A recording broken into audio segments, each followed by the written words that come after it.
करीम के बगैर सादिया है क्या? हैसियत क्या है? मामूली सी चीज नहीं खरीद सकती उसके बगैर वो। ऐसे ही है।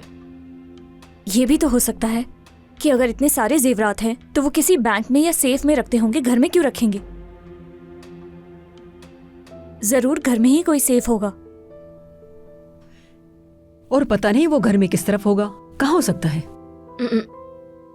मुझे लगता है बैंक में ही होगा, लेकिन ज़ैनब के मुताबिक घर में भी कहीं हो सकता है, कोई शक नहीं इसमें। जरूर इस औरत का सेफ घर के अंदर ही होगा। क्या हर बार जेवरात पहनने के लिए सादिया बैंक जाती होगी? कैसे पता करूं?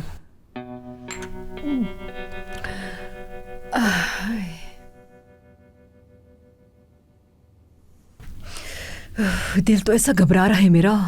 खैर तो है, कहाँ जा रही हैं? मैं जरा बाहर जा रही हूँ। अपनी कॉफी तो पी लें। बाद में पी लूंगी, अभी दिल घबरा रहा है, इसीलिए तो बाहर जा रही हूँ। तुम दोनों आराम से बैठ के बातें करो, मैंने चाय बना के रख दी, अगर चाहिए हो तो ले लेना। लेकिन जा कहाँ रही हैं? हद है वैसे, यहाँ इतनी जरूरी बात हो रही है, आप बाहर जा रही हैं? यहाँ पर हल निकालने के लिए बैठे हैं और आप बाहर जा रही हैं। मैं यहाँ अकेली क्या करूँ? पता नहीं, दम घुट रहा है मेरे कमरे के अंदर। तुम दोनों बातें करो ना।